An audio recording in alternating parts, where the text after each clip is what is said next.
everyone, welcome. It's Shari Carroll for SimonsStamp.com, and today I am using the HEROSCAPEs, and this set that I'm using is called Lavender Fields. These are a layering stamp set, and they come in a series of 4 stamps that you'll work with, and on the back it has a guide to help you through on how to stamp it and then finally how it should look. I am starting off with the bottom stamp, and I'm using my Misty. I am starting off with leaf green ink. This is my darker green, and I'll stamp that first since on the back it says it's a darker green. So I'll start off with my leaf green using my Misty, and I have the stamp positioned all the way to the right of that bottom corner of my Misty. So I'll apply some pressure here and get that first image. Next, I'll move up and I'll use the next stamp, and that is the next stamp up from the bottom on the stamp set.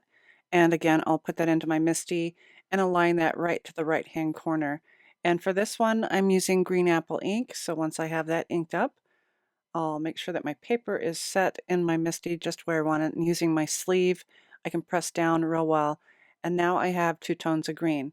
My next color will be some of the lavender fields, and this is the top stamp in the stamp set, but it is a lighter ink, so I'll start with this one first. And for this one, I'm using Velvet Orchid from Simon Says Stamp, and I've inked that up really well. And again, I'm using my sleeve, and once I get that good pressure, I can open this up, and now I'm starting to get that purple look. So my final layering is the darker image of the lavenders, and for that one, I'll be using lavender ink, also from Simon Says Stamp. So I have my Misty once again.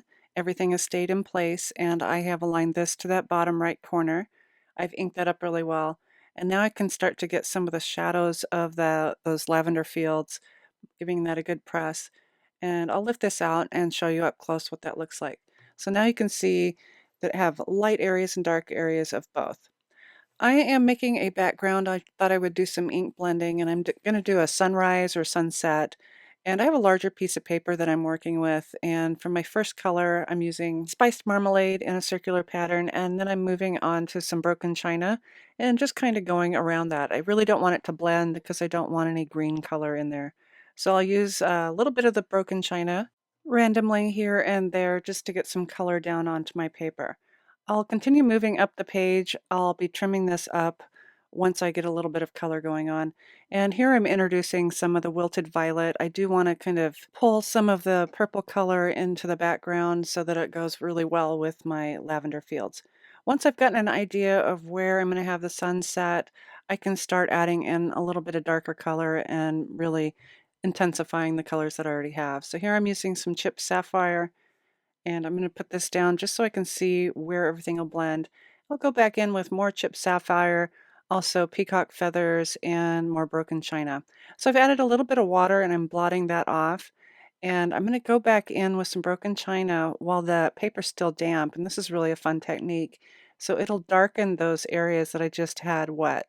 So this is kind of fun. We're used to removing the ink color, but it's a different technique to add color back in.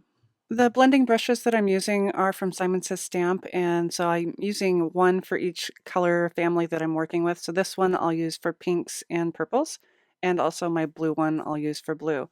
And then there's a green, a yellow, and a red or orange. Once I've had everything colored, now I can add some buildings, and I'm stamping these with Simon Says Stamp Intense Black ink because it stamps really well over that background. I'm using some of the smaller stamps from the sunflower fields and also tulip fields just to fill in a background. So I have some of my images are in black, and those will sit further away.